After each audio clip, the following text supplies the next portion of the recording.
حضرات، جیسے کہ آپ واقف ہیں، ہماری ہفتہ واری نشست شریعت انفارمیشن سروس کی 565ویں نشست ہے یہ،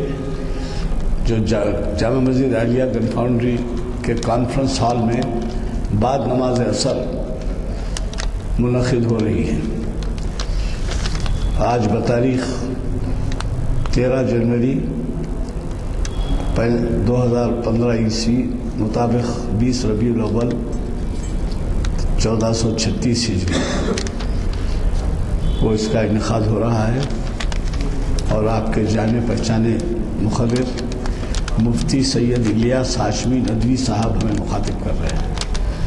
مجھے چندہ ان کی صلاحیتوں کے بارے میں آپ سے ذکر کرنے کی ضرورت نہیں ہے، اس لیے کہ انہوں نے ہمیں کئی نشستوں میں فیض یاب کیا ہے۔ حضرات، ماہ ربیع الاول ہے اور انہوں نے یہ عنوان اپنی پسند سے دیا ہے، اور ظاہر ہے کہ ماہ ربیع الاول کے مقدس سماعت مقدس لمحات میں ہمیں ایسے ایک عالم کو سننے کا موقع مل رہا ہے۔ مجھے قوی توقع ہے کہ ہم اس سے استفادہ کریں گے، اور ایک پرسوں جو نشست ہے ساقی نامہ تجزیاتی مطالعہ ڈاکٹر یوسف اعظمی ماہر اقبالیات محفل اقبال شناسی کی 788 نشست کو مخاطب کر رہے ہیں۔ میں گزارش کرتا ہوں ہمارے آج کے مقرر صاحب سے کہ وہ شاہ نشین پر تشریف لائے اور ہمیں مخاطب فرمائیں۔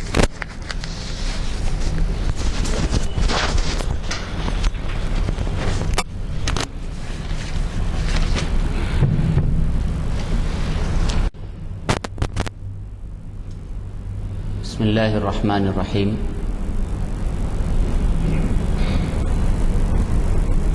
الحمد للہ رب العالمین، وبہ نستعین، والصلاة والسلام علی سید المرسلین محمد بن عبد اللہ الامین وعلی آلہ وصحبہ اجمعین الی یوم الدین۔ اما بعد، بزرگان محترم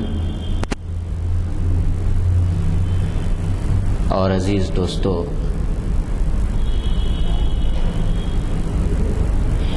ماہ ربیع الاول کی مناسبت سے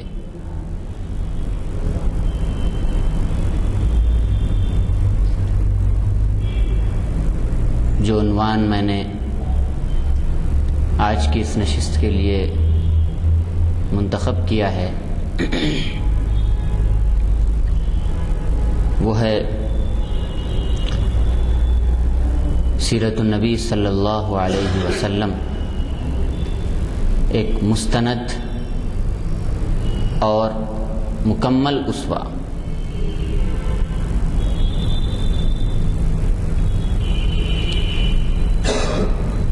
گویا کہ عنوان کے دو اہم جز ہوں گے، ایک تو سیرت نبی علی صاحبہا الف الف تحیت و سلام،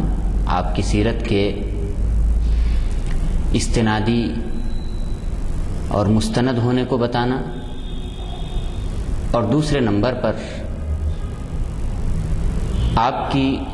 سیرت کی کاملیت کو بتانا۔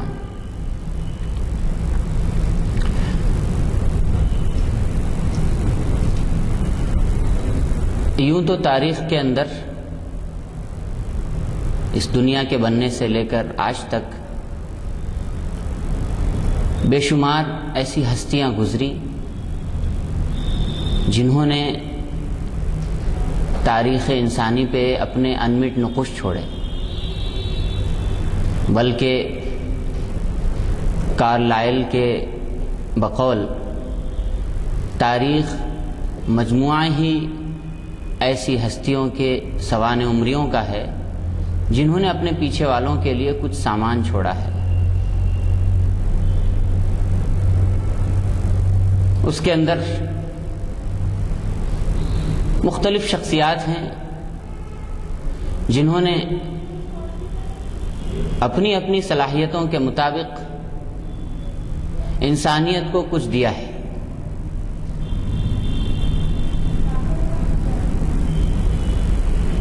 پھر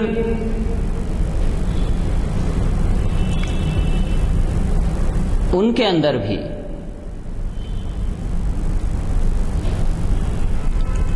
انبیاء اکرام علیہم الصلاۃ والتسلیم کا طبقہ، یا یوں کہیے کہ مختلف مذہبی مقدس ہستیوں کا جو طبقہ رہا ہے، وہ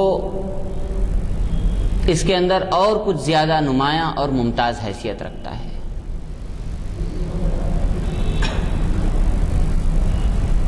انبیاء اکرام علیہم الصلاۃ والسلام کے جتنے احسانات انسانوں پر اور انسانیت پر ہیں، وہ اس وقت جو دنیا میں انسانی آبادی بستی ہے اس کا ایک بڑا حصہ اس کا معترف ہے، اعتراف کرتا ہے کسی نہ کسی درجے میں، کسی نہ کسی حیثیت سے. اسی وجہ سے ان کی عظمت کا قائل ہوتا ہے اور ان کی عقیدت کروڑوں لاکھوں انسانوں کے دلوں میں ہوتی ہے.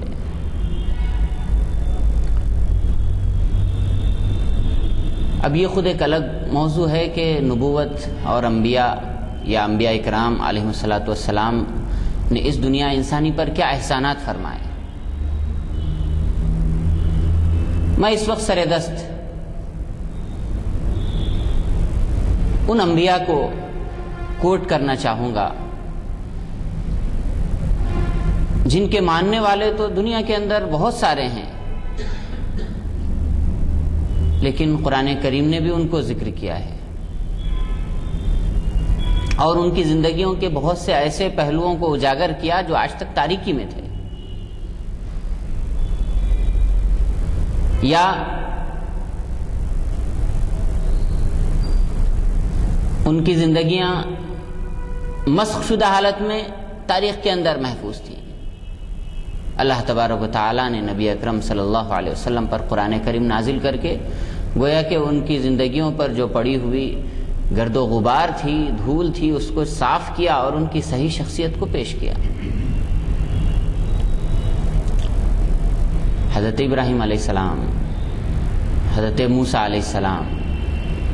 حضرت عیسیٰ علیہ السلام اور دیگر انبیاء کا بھی تذکرہ قرآن کریم کے اندر ملتا ہے، جن کی زندگیوں کا جو نمایاں ترین پہلو تھا اس کو قرآن کریم نے بیان کیا.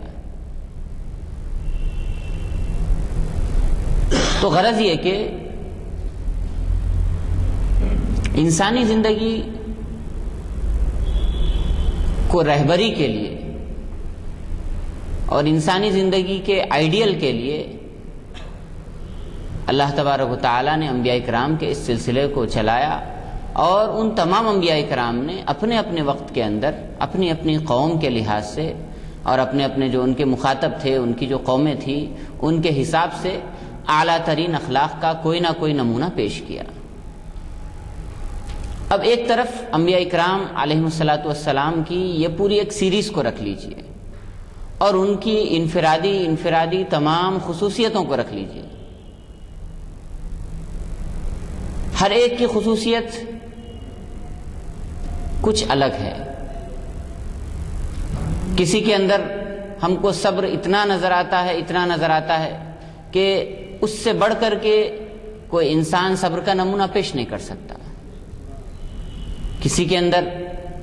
استقلال اور ثابت قدمی اتنی زیادہ نظر آتی ہے کہ وہ ثابت قدمی ان کی زندگی کا عنوان ہو جاتی ہے. کسی کے پاس محکومیت، کسی کی زندگی پہ پوری زندگی بھر محکومیت نظر آتی ہے اور کہیں پر حکومت نظر آتی ہے. لیکن انسانیت کو ضرورت تھی ابھی بھی ایک ایسی ہستی کی جس کے اندر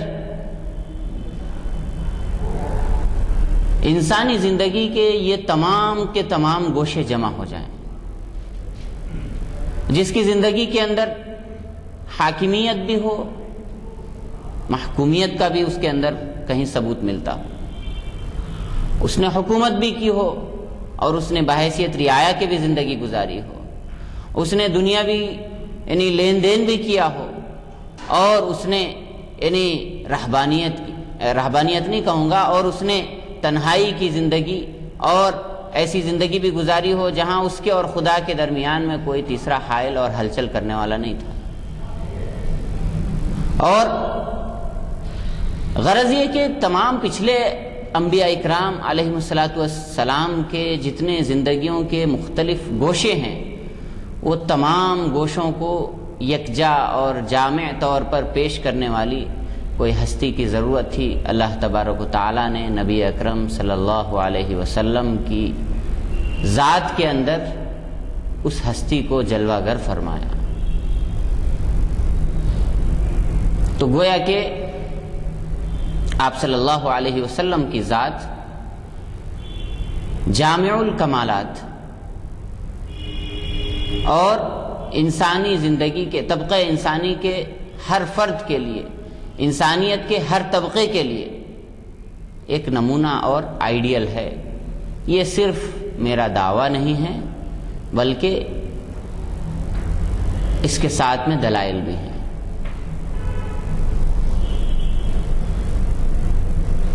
کسی بھی شخصیت کو اپنا آئیڈیل تسلیم کرنے کے لیے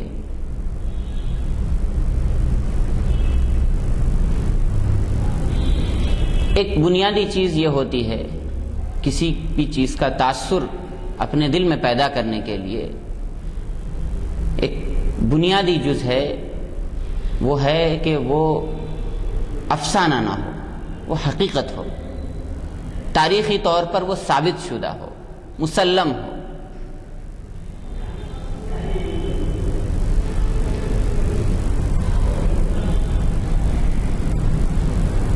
اللہ کے رسول صلی اللہ علیہ وسلم کی زندگی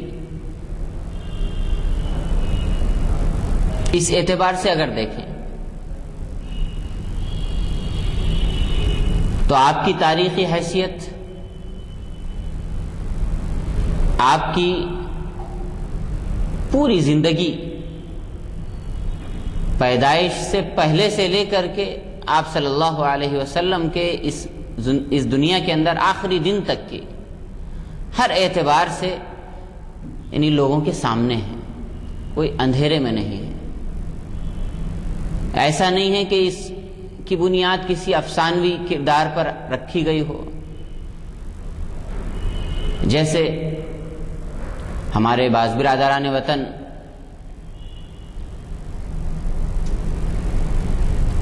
بہت سی مقدس ہستیاں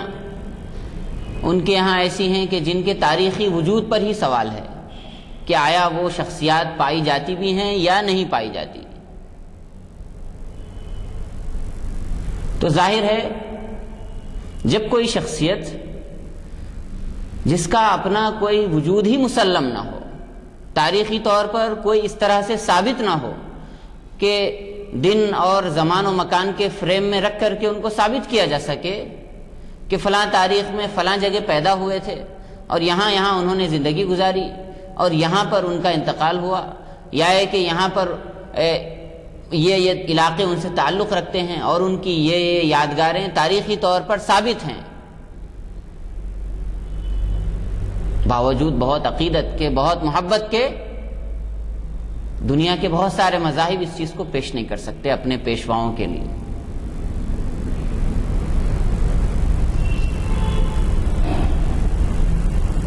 اس کے برخلاف نبی اکرم صلی اللہ علیہ وسلم کی شخصیت کوئی افسانوی شخصیت نہیں تھی کہ کسی میتھالوجی کی بنیاد پر یا محض قصے اور کہانیوں کی بنیاد پر ایک کردار کو گڑھ لیا گیا اور اس کے بعد میں اس کو اپنا ایک مقدس مان لیا گیا۔ ایسا نہیں ہے، بلکہ آپ صلی اللہ علیہ وسلم کی ذات، آپ صلی اللہ علیہ وسلم کا نسب، آپ صلی اللہ علیہ وسلم کا گھرانہ، آپ صلی اللہ علیہ وسلم کے آباء و اجداد اور پھر آپ کا ماحول، آپ کی ہر چیز، آپ کا اٹھنا بیٹھنا، اتنا ہی نہیں کہ نبوت کے بعد میں یہ چیز، بلکہ نبوت سے پہلے بھی آپ صلی اللہ علیہ وسلم کی جو زندگی بے داغ زندگی رہی ہے، وہ پوری کی پوری زندگی تاریخ کے اندر محفوظ ہے اور کھلی کتاب کی طرح ہے۔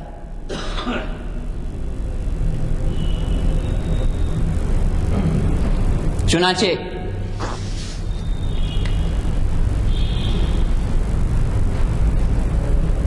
آپ صلی اللہ علیہ وسلم کے علاوہ دنیا کے اندر بہت سارے مذاہب ہیں اور ان کے ماننے والے بھی ہیں، لیکن اتنی وضاحت کے ساتھ ان کے پیشواؤں کی زندگی کہیں پر بھی نہیں ملتی۔ حضرت موسیٰ علیہ السلام کی شخصیت بنو اسرائیل کی، یعنی بنو اسرائیل کے اندر اتنا مقدس اور اولو العزم انبیاء میں ان کا شمار ہوتا ہے، لیکن اس کے باوجود بھی حضرت موسیٰ علیہ السلام کی قبر کے بارے میں خود توریت کے اندر لکھا ہوا ہے کہ اس کا کوئی پتہ نہیں، اس کا کوئی پتہ نہیں چلتا۔ اس کا مطلب یہ ہوا کہ جس وقت توریت قلم بند ہوئی تھی اس وقت تک ہی حضرت موسیٰ علیہ السلام کی شخصیت، یا یہ کہ موسیٰ علیہ السلام کے جو احوال زندگی تھے وہ اتنے ناپید ہو گئے تھے کہ اس وقت ہی ان کی قبر کا نام و نشان اور اس کو اتا پتہ نہیں تھا۔ حضرت عیسیٰ علیہ السلام کے بارے میں کچھ جزوی تفصیلات تو ملتی ہیں، حالانکہ عیسائیت کے ماننے والے اس وقت دنیا بھر کے اندر سب سے زیادہ پائے جاتے ہیں، لیکن حضرت عیسیٰ علیہ السلام کے حالات زندگی کے بارے میں جو کچھ ملتا ہے وہ بہت مختصر ہے، اور انجیل جو مقدس کتاب ہے جس کی بنیاد پر پورے مذہب کا دار و مدار ہے عیسائیت کا، وہ بھی اتنا بعد میں لکھی گئی اور اتنے بعد میں وجود میں آئی کہ ان میں سے جو مقدس 4 انجیل ہیں ان میں کا کوئی ایک بھی مرتب یا مؤلف حضرت عیسیٰ علیہ السلام کو دیکھا ہوا نہیں ہے۔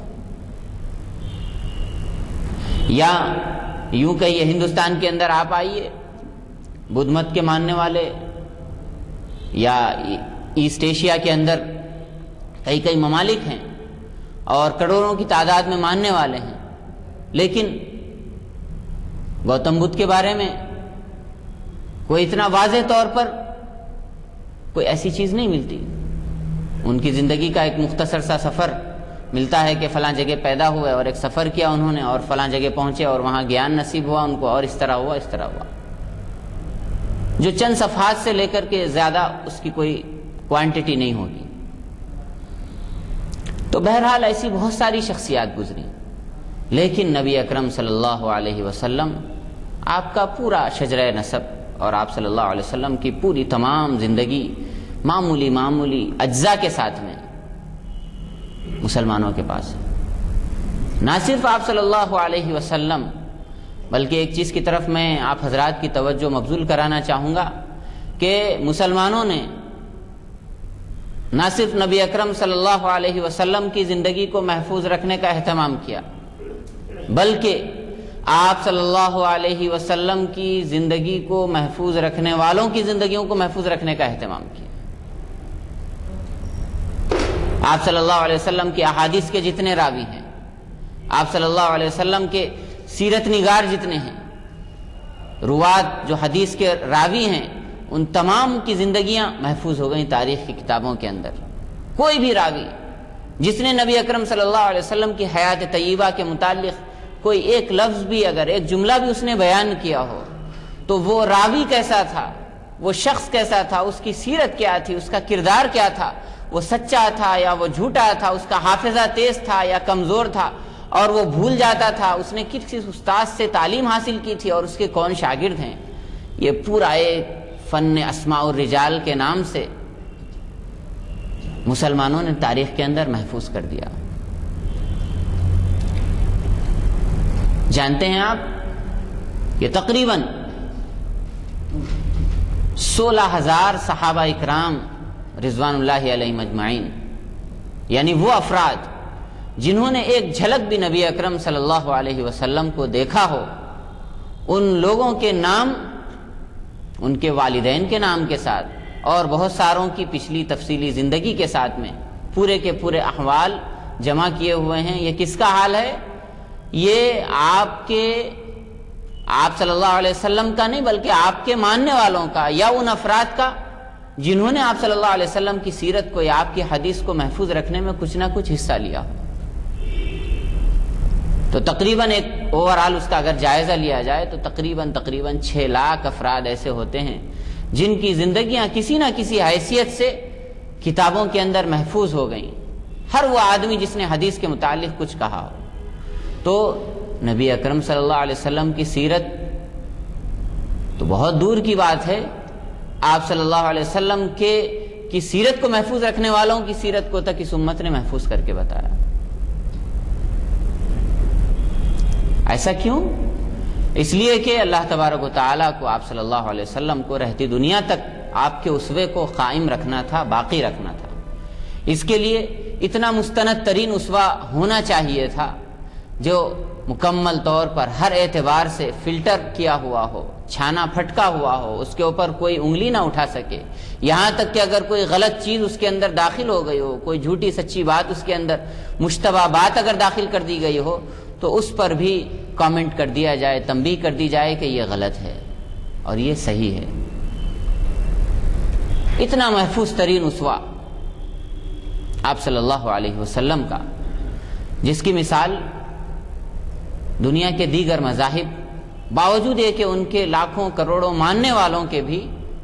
اس کو پیش کرنے سے قاصر ہیں۔ یہ بھی عجیب بات ہے کہ یورپ جس نے آرکیالوجیکل اسٹڈی کا اور جس نے قدیم چیزوں کی تحقیق کا اور پرانے کھنڈروں کو اور غاروں کو اور پرانی تحریروں کو، پرانے دستاویزات کو، غرض یہ کہ جتنی پرانی جو چیز ہوگی اتنی زیادہ اہمیت کے ساتھ اس کو دریافت کرنے کا ایک مشن اس نے شروع کیا، لیکن عالم عرب کو تو پورا کھنگال ڈالا، لیکن خود اپنے مقدس پیشواؤں کے متعلق کوئی ایسی چیز برآمد وہ لوگ بہت کم کر سکے جتنے کہ مسلمانوں کے متعلق انہوں نے کی۔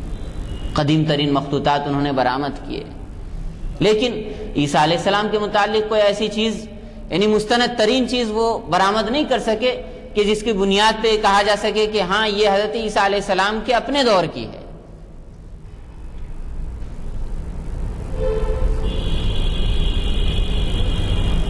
تو یہ خدائی انتظام تھا جو اللہ تبارک و تعالیٰ کی طرف سے اللہ تعالیٰ نے اس امت کو وہ شعور بخشا، اور اللہ تعالیٰ نے آپ صلی اللہ علیہ وسلم کی سیرت کے محفوظ رکھنے کا وہ انتظام فرمایا کہ ایسے افراد تیار کیے جنہوں نے آپ صلی اللہ علیہ وسلم کی زندگی کے ایک ایک جز کو محفوظ رکھا، آپ کی ماقبل نبوت کی زندگی کو بھی محفوظ رکھا۔ اب اس کے بعد میں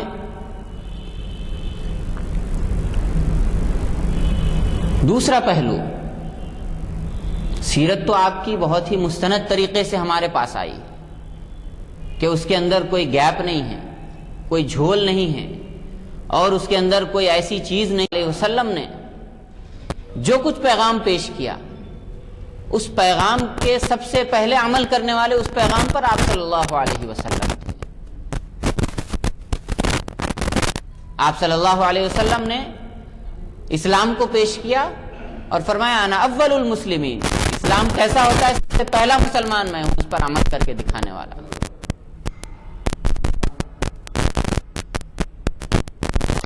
حضرت عائشہ رضی اللہ تعالی عنہا سے پوچھا گیا کہ آپ کے اخلاق کیسے تھے علیہ وسلم، تو انہوں نے کوئی لمبی چوڑی تقریر نہیں کی، قرآن ہے،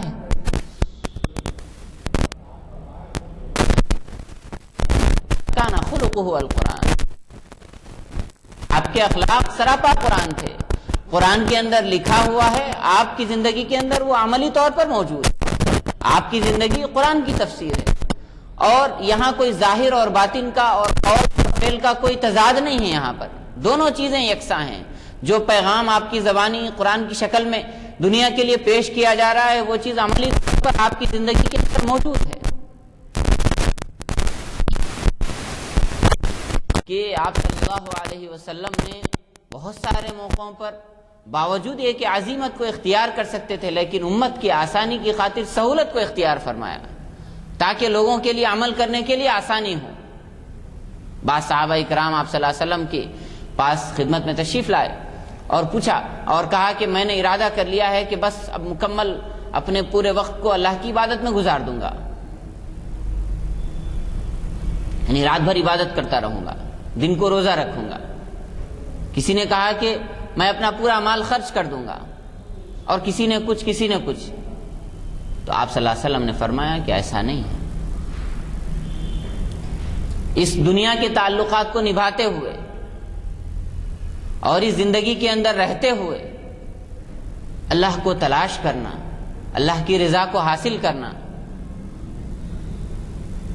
یہ اصل اسلام اور اصل دین ہے۔ چنانچہ فرمایا کہ میں افطار بھی کرتا ہوں، روزہ بھی رکھتا ہوں، یعنی روزہ چھوڑتا بھی ہوں، روزہ رکھتا بھی ہوں، میں شادی بھی کرتا ہوں اور میں اللہ کے سامنے عبادت میں کھڑا بھی ہوتا ہوں، میں رات کو تہجد بھی پڑھتا ہوں، اور جو دیگر گھر کے اور گھریلو جو خانگی حقوق ہیں اس کو بھی ادا کرتا ہوں۔ اسی بیلنس کی زندگی کو آپ صلی اللہ علیہ وسلم نے پیش فرمایا۔ چنانچہ اس وقت میں ذکر کرنا مناسب سمجھوں گا کہ مائیکل ہارٹ کی جو بہت مشہور کتاب ہے اور کافی قدیم کتاب بھی ہے، آپ لوگوں میں بہت ساروں نے اس کا نام بھی سنا ہوگا، دی 100 کے نام سے، 100 عظیم انسان، a ranking of most influential personalities in the history. ایک ترتیب اس نے پیش کی کہ تاریخ انسانی کے اندر سب سے زیادہ متاثر کن شخصیات کون رہی۔ عجیب بات ہے کہ مذہباً وہ عیسائی ہے، پروفیشن کے حساب سے، اپنے سبجیکٹ اور اپنے موضوع کے حساب سے وہ غالباً سائنٹسٹ ہے، مغربی دنیا کا ایک فرد ہے، لیکن اس کے باوجود وہ اس رینکنگ کے اندر سب سے پہلا نمبر اگر کسی کو دیتا ہے تو وہ محمد عربی صلی اللہ علیہ وسلم، یہ لکھتے ہوئے کہ ہو سکتا ہے کہ بہت سارے لوگوں کو شاید میرے اس انتخاب پر تعجب ہوگا، لیکن وہی ایک تو شخصیت ہے تاریخ کے اندر۔ He was the only man in the history who was supremely successful on the both side, the spiritual and secular levels۔ گویا کہ حقوق اللہ اور حقوق العباد کے جو بیلنسنگ کا تصور نبی اکرم صلی اللہ علیہ وسلم نے پیش کیا، جو متوازن زندگی آپ صلی اللہ علیہ وسلم نے پیش کی کہ ایک آدمی اللہ کے حقوق کو بہتر طریقے سے ادا کرتے ہوئے حقوق العباد کو بھی بہتر طریقے سے ادا کر سکتا ہے، یہ عملی طور پر اگر کسی نے پیش کیا بہت ہی بہترین انداز میں، تو وہ صرف اور صرف نبی اکرم صلی اللہ علیہ وسلم کی ذات تھی، آپ کے علاوہ کوئی نہیں تھا۔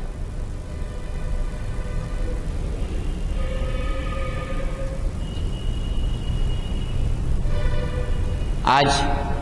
اس وقت سب سے بڑی ٹریجڈی یہی ہے، دیگر مذاہب کا تو شکوہ ہی کیا، وہاں پر اگر کسی مذہب کے اندر صرف رحم کی تعلیم ملتی ہے تو اتنی رحم کی کہ کوئی ایک گال پہ تھپڑ مارے تو دوسرا گال بھی اس کے حوالے کر دو کہ وہ دوسرے کو بھی مار دے، کوئی تم سے کرتا مانگے تو اس کو پاجامہ بھی دے دو تاکہ اس کا جوڑا مکمل ہو جائے۔ تو کہیں تو یہ ہے، اور کہیں پر صرف جنگ اور جنگ کا ہی تصور ہے، اور کہیں پر کوئی کچھ کوئی کچھ۔ تو یہ سب جو عدم توازن ہے، ان تمام کے مقابلے میں اگر نبی اکرم صلی اللہ علیہ وسلم کی سیرت کو دیکھا جائے تو وہاں پر جنگ بھی ملتی ہے، وہاں پر امن بھی ملتا ہے، اور وہاں پر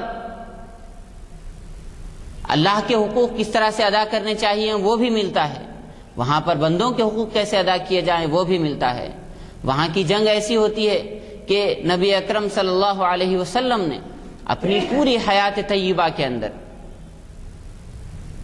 عرب کے ایک بڑے خطے کو اپنے زیر نگیں کیا، اور عرب کے پورے جزیرۃ العرب پر آپ صلی اللہ علیہ وسلم کی حیات طیبہ کے اندر ہی تقریباً آپ کا پرچم لہرا رہا تھا، لیکن اس کے باوجود اتنی تمام جنگیں ہوئیں، بڑی بڑی جنگیں ہوئیں، ایسی بھی جنگیں ہوئیں جہاں پر بعض جگہوں پر 10-10 ہزار 15-15 ہزار اور مد مقابل کبھی 1.25 لاکھ کا تک لشکر تھا، لیکن اس کے باوجود کتنا خون بہا بھائی، دونوں طرف کے 200 چلر افراد صرف کام آئے جنگوں کے اندر، دونوں طرف کے صرف 200 کچھ افراد، غالباً ڈاکٹر حمید اللہ صاحب نے اعداد و شمار پیش کیے ہیں کہ صرف چند افراد کام آئے، اس کے علاوہ آپ صلی اللہ علیہ وسلم نے خون ریزی کو نہیں وہ کیا۔ تو یہ سب کیوں ممکن ہو سکا کہ آپ صلی اللہ علیہ وسلم نے جنگ کی جو اخلاقی پہلو ہو سکتا ہے، جنگ کے جو اخلاق ہیں، اخلاق الحرب، مورل آف وار ہم کہہ سکتے ہیں، اس کو آپ صلی اللہ علیہ وسلم نے پیش کیا۔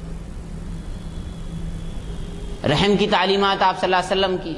خرچ کی تعلیمات آپ صلی اللہ علیہ وسلم کی، جود و سخاوت کی، اور آپ کی گھریلو زندگی کی، یہ سب تو وہ پہلو ہیں جس کو ہم سنتے ہیں لیکن عملی زندگی کے اندر اس وقت اتارنے کی ضرورت ہے۔ اور سب سے بڑی بات تو اس وقت یہی ہے کہ حقوق اللہ اور حقوق العباد دونوں کا توازن کس طرح سے باقی رکھا جائے، یہ اصل کرنے کی اور ہم میں سے ہر ایک کو اس طرف سوچنے کی ضرورت ہے۔ بعض احباب ایسے ہوتے ہیں جن کے اوپر حقوق اللہ کا غلبہ ہوتا ہے تو بس صرف حقوق اللہ ہی نظر آتے ہیں، بندوں کا کیا حق ان سے متعلق ہے اس کی کوئی پرواہ نہیں ہوتی، کوئی فکر نہیں ہوتی۔ اور دوسری طرف بعض ایسے بھی احباب ہیں کہ جن کو حقوق العباد کی فکر یا یہ کہ حقوق العباد کا تصور ان کے اوپر اتنا زیادہ غالب ہو جاتا ہے، غلبہ ہو جاتا ہے کہ اب اس کے اندر پھر یعنی حقوق اللہ کو نظر انداز کر دیتے ہیں کہ ارے اللہ سب معاف کرنے والا ہے۔ ایسا نہیں ہے، دونوں پہلو نبی اکرم صلی اللہ علیہ وسلم کا اسوہ اور آپ صلی اللہ علیہ وسلم کی سیرت بتاتی ہے کہ یہ دونوں پہلو کس طرح سے پورے توازن کے ساتھ زندگی کے اندر آ جائیں۔ یہ آپ صلی اللہ علیہ وسلم کی پوری زندگی کا خلاصہ ہے۔ اللہ تبارک و تعالی ہم سب کو کہنے سنے زیادہ اس پر عمل کرنے کی توفیق عطا فرمائے۔ اگر موضوع سے متعلق کوئی سوال ہو تو آپ حضرات کر سکتے ہیں۔ محفل کی خصوصیت یہ ہے کہ جو کوئی بھی ہمیں مخاطب کرتا ہے وہ کافی تیاری سے آتا ہے۔ انگریزی میں ایک محاورہ ہے مڈ نائٹ آئل برن کرنا، آدھی رات تک تیل جلانا کا محاورہ ہے مطالعے کے تعلق سے۔ ہمیں خوشی ہے کہ آج ایسے مقدس عنوان سے اور مقدس مہینے میں ہمیں مخری صاحب نے ایسے خیالات سے استفادے کا موقع دیا جو بعض وقت ہماری نظروں سے اوجھل رہتے ہیں۔ سوال یہ نہیں ہے کہ بہت اچھی تقریر ہوئی، بہت اچھے لمحات گزرے، صحبت اچھی رہی، سوال عمل عملیات کا ہے۔ جو کچھ سیرت کے واقعات اور سیرت کی خصوصیات ہمارے سامنے آئے وہ استقامت کی بات ہے، جیسے عنوان میں ہے سیرت میں استقامت کا پہلو۔ تو اب سیرت میں استقامت کے پہلو کے بارے میں اگر آپ ذہن نشین رکھیں تو آپ میں بھی استقامت ہونی چاہیے اپنے دینی معاملات میں اور دینی علوم کے حاصل کرنے میں، عبادات میں، اور اسی طرح سے خدمت خلق میں۔ میں ہمارے مخرج صاحب کے خطاب کے لیے دعا گو ہوں کہ اللہ تعالیٰ ان کی خطابت میں اور اضافہ کرے اور ہمیں ایسے اچھے عنوانات سے پرمغز خطابات کا سننے کو آئندہ موقع ملے۔ صرف آپ کو میں پرسوں کے بارے میں بتا دوں گا کہ تجزیاتی مطالعہ اقبال کے کلام کا ساخی نامہ ڈاکٹر یوسف اعظمی ہمیں مخاطب کر رہے ہیں کرنی پرسوں اسی مقام پر اور اس عنوان سے اور بعد نماز عصر۔ ساخی نامہ، اب ظاہر ہے کہ ساخی کا اشارہ کس طرف ہے وہ آپ خود سمجھتے ہیں۔ اقبال کے کلام میں ایک شعر ہے، ساخی کے وقت لفظ سے یاد آیا مجھے، سمندر سے ملے پیاسے کو شبنم، سمندر سے ملے پیاسے کو شبنم، بتا کیا تو میرا ساخی نہیں ہے۔ شکوے میں علامہ شکوہ کرتے ہیں کہ سمندر سے ملے پیاسے کو شبنم، بتا کیا تو میرا ساقی نہیں. تو بہرحال اللہ کا فضل ہے کہ ہمیں ایسے قابل ترین اشخاص کو سننے کا موقع ملتا ہے. اور میں نے پہلے ہی جیسے کہا ہے، یہ لمحات عبادت کا پہلو رکھتے ہیں، عبادت کا کے مماثل ہیں. اور ایسے محافل میں یہ بھی کہا جاتا ہے کہ فرشتے نازل ہوتے ہیں. تو بہرحال آپ سے گزارش ہے کہ کوشش کریے زیادہ سے زیادہ استفادہ کرنے کے لیے اپنے ساتھیوں کو بھی لیتے آئیں.